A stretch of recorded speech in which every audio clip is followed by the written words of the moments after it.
एक गोपीपुर नाम का गांव था। उसी गांव में विमला रहती थी। विमला के 2 बेटे थे, राहुल और विवेक। राहुल घर का बड़ा बेटा था और उसकी शादी को हुए कुछ ही दिन बीते थे। राहुल की शादी एक पूजा नाम की लड़की से हुई थी। पूजा शहर की और एक अच्छे घर की लड़की थी। बहुत ही सरल स्वभाव की थी। दिन भर घर का और रसोई का काम करती रहती थी। घर पे एक गाय भी थी जिसका पूजा बहुत ही अच्छी तरह ध्यान रखती थी। रोज उसे घास खिलाती और उससे बातें करती थी। पर विमला बहुत ही चिड़चिड़ी स्वभाव की थी। वो हर टाइम बस पूजा के काम पे ही नजर रखती थी और उसे किसी न किसी बात पे टोका करती थी। फिर भी पूजा कुछ नहीं बोलती थी। सुनो, तुम माँ का अच्छे से ख्याल रखा करो। कभी कभी माँ को थोड़ा गुस्सा आ जाता है, पर वो हम सबका भला ही सोचती है। हाँ, मुझे पता है मम्मी जी थोड़ा डांटती हैं, पर मैं उनके बात का बुरा नहीं मानती। आप टेंशन मत लो, मैं उनका अच्छे से ध्यान रखूंगी। अरे ओ पूजा, क्या कर रही हैं? आजकल की बहुएं तो अपने सास का ख्याल रखना ही भूल गई हैं। थोड़ी देर बाद पूजा विमला के कमरे में आती हैं। हाँ मम्मी जी, बोलिए, क्या हुआ? आपको कुछ चाहिए क्या? अरे मुझे कुछ नहीं चाहिए, मैं बाजार से ताजी सब्जियां लेकर आई हूँ और रसोई घर में रख दी हूँ। ले लेना, बस यही बताना था। हाँ, मम्मी जी, मैं गाय को घास और पानी दोनों दे दी हूँ और अभी रसोई घर में ही जा रही हूँ। मैं वहाँ से सब्जियां ले लूंगी। हाँ, और जरा अच्छा खाना बनाना। खाने में तो स्वाद तो कुछ रहता ही नहीं है। पता नहीं कैसे खाना बनाती हो। पूजा विमला की बात चुपचाप सुन लेती है और वहाँ से रसोई घर में चली जाती है। आज मम्मी जी की बात सुनकर उन्होंने जैसे कहा था, बिल्कुल वैसे ही उनके पसंद का खाना बना रही हूँ। आज तो मम्मी जी मेरे हाथों का खाना खाकर खुश हो जाएंगी। पूजा बहुत ही अच्छी तरह से खाना बनाती है और सोचती है कि विमला को खाना पसंद आएगा। थोड़ी देर बाद पूजा सभी को खाना परोसती है और सभी खाना खाने लगते हैं। तभी विमला गुस्से में बोलती है, अरे ये क्या खाना बनाई हो? इतनी मिर्च कौन डालता है? इतना तीखा कैसे खाएगा कोई? हाँ, तुम्हें तो लगता है कि ये बुढ़िया खाए ही ना, इसलिए तो इतना तीखा बनाई हो। नहीं मम्मी जी, मैंने तो बहुत कम ही मिर्च डाली थी, फिर भी पता नहीं क्यों ज्यादा हो गया। लाइए मैं दूसरा खाना बना देती हूँ। नहीं भाभी, मिर्च तो बिल्कुल ठीक है और खाना भी बहुत अच्छा बना है। तुम कहना क्या चाहते हो? मतलब मैं झूठ बोल रही हूँ? अरे भाग्यवान, खाना तो अच्छा ही बना है और मिर्च भी सही है। पूजा बहू को क्यों बिना किसी बात के बोल रही हो? हाँ, मैं तो हमेशा सबको गलत ही बोलती हूँ। ठीक है, मैं अब से किसी को कुछ नहीं बोलूंगी। राहुल सब कुछ सुन रहा था, पर वो किसी को कुछ नहीं बोला और चुपचाप खाना खा रहा था। अरे ओ पूजा, जरा सा पानी चूल्हे पे गरम करके लाना। थोड़ी देर के बाद पूजा गरम पानी लाती है और विमला को देती है। अरे इतना गरम पानी? मैंने तो बस थोड़ा सा गुनगुना पानी कहा था। मेरा तो हाथ ही जल गया। पता नहीं किस दिन से तुम्हें ठीक ढंग से काम करना आएगा। जब से आए हो घर में कुछ न कुछ होता ही रहता है। मम्मी जी, मैं तो हल्का ही पानी गरम की थी, गलती से थोड़ा ज्यादा गरम हो गया होगा। माफ कर दो मम्मी जी, आगे से मैं ध्यान रखूंगी। लाइए मैं दूसरा पानी लाती हूँ। नहीं, इसकी कोई जरूरत नहीं है। तुम जाओ अपना काम करो, अब इसके बारे में मुझे ही कुछ सोचना पड़ेगा। पूजा विमला की बात सुनकर डर जाती है और उससे कुछ भी नहीं कहती है। दूसरे दिन विमला सबको आंगन में बुलाती है और सब आ जाते हैं। पूजा मन ही मन बहुत घबरा रही थी। हे भगवान, मुझे तो बहुत डर लग रहा है। पता नहीं मम्मी जी क्या बोलने वाली है। क्या हुआ माँ, आपने हम सबको एक साथ क्यों बुलाया है? कोई बात है क्या? हाँ, मुझे पूजा के बारे में कुछ कहना है। ये जब से मेरे घर में आए हैं, कोई भी काम ठीक ढंग से नहीं की है। मैं तो परेशान हो गई हूँ। अब रोज रोज बोलना मुझे भी अच्छा नहीं लगता है। सब लोग तो बस मुझे ही गलत समझने लगते हैं। अच्छा, तो ये बात है। कोई नहीं माँ, मैं इसको समझा दूंगा, अब से ये कुछ गलत नहीं करेगी।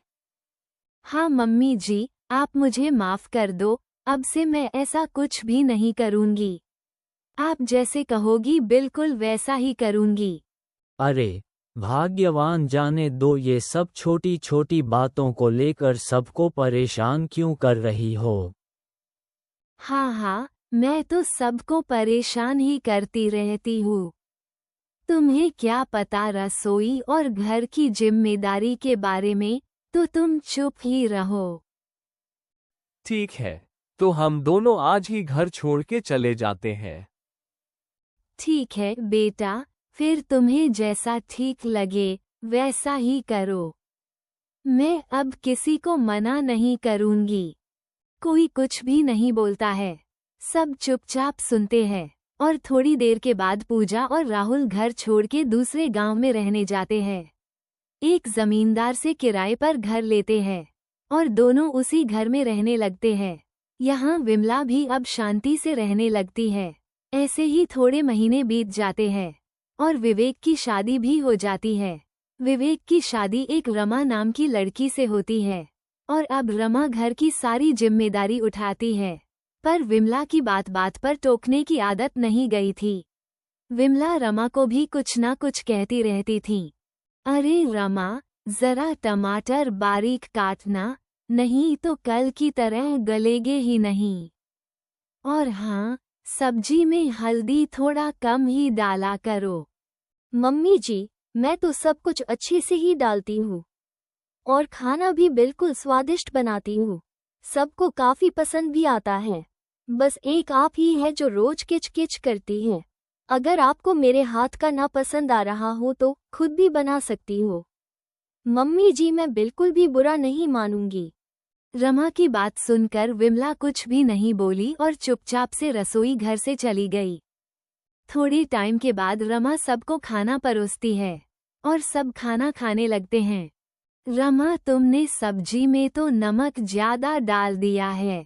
मैं तुम्हें समझा के आई थी, फिर भी तुमने नमक ज्यादा कर ही दिया। अरे मम्मी जी, आप फिर से वही बात कर रही हो। मैं तो बिल्कुल अच्छे से सब चीज का ध्यान रख के खाना बनाई हूँ। अब मैं आपको कितनी बार एक ही बात कहूँ? अगर खाना अच्छा नहीं लग रहा है तो जाओ रसोई में जाकर दूसरा खाना बना लो। माँ, रमा ने खाना तो अच्छा ही बनाया है, और अगर आपको सच में अच्छा नहीं लग रहा है तो वो सही तो कह रही है। भाग्यवान, ये सब छोड़ो, तुम खाना खा लो। विमला कुछ नहीं बोलती है और चुपचाप खाना खाने लगती है। एक दिन विमला और रामनाथ आंगन में बैठे थे और बातें कर रहे थे। देखो विमला, तुम्हें मेरी बात बुरी लगेगी, पर फिर भी मैं आज बोलूँगा। तुमने पूजा बहू के साथ अच्छा नहीं किया है। उसे तुम चाहे कुछ भी कह देती थी, फिर भी वो कभी उल्टा जवाब नहीं देती थी। पर अब रमा को तुम ज़्यादा कुछ मत बोला करो, वो जैसा करे उसे करने दिया करो। हाँ, मैं कहा रमा को कुछ कह रही हूँ। और हाँ, तुम सही कह रहे हो। मैंने पूजा के साथ अच्छा नहीं किया है। अब मुझे भी एहसास हो रहा है। चलो जाने दो, समय आने पे भगवान सब ठीक कर देंगे। बस उन पे भरोसा रखो। ऐसे ही दिन बीतते हैं। एक दिन अचानक से विमला की तबीयत खराब हो जाती है। हे भगवान, पता नहीं अचानक से मेरी तबीयत क्यों खराब हो गई। पता नहीं क्या हो गया मुझे। अरे मम्मी जी, आपकी तबीयत खराब है, आज तो चुप हो जाइए। अभी डॉक्टर दवा देके तो गए हैं ना, थोड़े टाइम बाद ठीक हो ही जाओगी। बस आप चुपचाप से सोई रहिए। तुम टेंशन मत लो, डॉक्टर अभी दवा दे के गए हैं। जल्दी ही ठीक हो जाओगी। थोड़ी टाइम के बाद पूजा और राहुल घर आ जाते हैं। मम्मी जी, आपकी तबीयत को क्या हो गया? आप अपना ध्यान नहीं रखती हो ना? और आपने अभी तक दवा लिया या नहीं? हाँ, अभी दवा ली हूँ। पता नहीं अचानक से तबीयत खराब हो गया, पर अब थोड़ा ठीक लग रहा है। और पूजा, मुझे माफ कर दो, मैंने तुम्हारे साथ अच्छा नहीं किया था। अरे मम्मी जी, आप ये सब क्या बोल रही हो? ये सब बात छोड़ो, ये तो होता रहता है। अब बस आप अपना ध्यान रखो और जल्दी से ठीक हो जाओ। हाँ, माँ पूजा ठीक कह रही है। आप टाइम टाइम से दवा लो और ये सब बात छोड़ो। हाँ बेटा, तुम दोनों यही रहो। हाँ, और कोई भी ज़रूरत पड़े तो आप मुझे बताना। किसी भी बात का टेंशन मत लेना। माँ जब तक ठीक नहीं हो जाती हम दोनों यही रहेंगे। मम्मी जी, ये लो, खाना खा लो। मैंने ये खास आपके लिए बनाए हैं। और हाँ, आप खाना खाने बाद दवा भी ले लेना। रमा के अंदर अचानक बदलाव देखकर विमला चौंक गई और उसे कुछ समझ नहीं आया। रसोई घर में पूजा और रमा को साथ में खाना बनाते और खूब हंसी मजाक करते विमला ने देखा। और रमा के अंदर इतना बदलाव कैसे हुआ ये विमला नहीं जान पाई। ऐसे ही धीरे धीरे दिन बीतने लगा और एक दिन विमला ने सबको एक साथ बुलाया। मुझे तुम सबसे कुछ कहना है, इसलिए मैं सबको यहाँ बुलाई हूँ।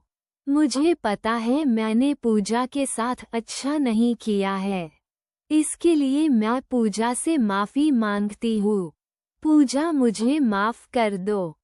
अरे मम्मी जी, ये आप क्या कह रही हो? आप हमसे बड़ी हो और आपका डांटना हक है। आपको जो सही लगा आपने वही किया, तो मैं भला आपको कैसे माफ कर सकती हूँ? हाँ, माँ पूजा ठीक कह रही है। हाँ, पर मैं देख रही हूँ, जब से पूजा आई है तब से रमा भी बहुत बदल गई है। बिना मांगे खाना, बिना मांगे पानी भी देने लगी है। ये बात मैं समझ नहीं पाई। वो मैं बताता हूँ। जब रमा पहले ही दिन आई थी, उस दिन की बात है। मैंने पूजा भाभी के साथ हुई सारी बातें रमा को बता दी थी और तभी हम दोनों ने फैसला किया था कि कैसे भी करके हम माँ को पूजा भाभी के ना होने का एहसास करा देंगे। और ठीक वैसा ही हुआ। आज फिर हम सब परिवार एक साथ हैं। हाँ मम्मी जी, विवेक बिल्कुल ठीक कह रहे। उन्होंने जैसा कहा था मैंने बिल्कुल वैसा ही किया। मैंने तो बस सब परिवार को एक साथ करने के लिए ये सब किया था। मम्मी जी, आपको मेरी किसी बात का बुरा लगा हो तो उसके लिए मैं आपसे माफी मांगती हूँ। अच्छा, तो ये सब तुम दोनों ने मिलके किया है, पर तुम लोगों ने जो भी किया बहुत अच्छा किया। मेरी आंखें खुल गई। जितना सुकून परिवार के साथ रहने में है उतना अलग रहने में नहीं। अब से हम सब एक साथ रहेंगे। उसके बाद से सब परिवार मिलजुल कर एक साथ रहने लगे।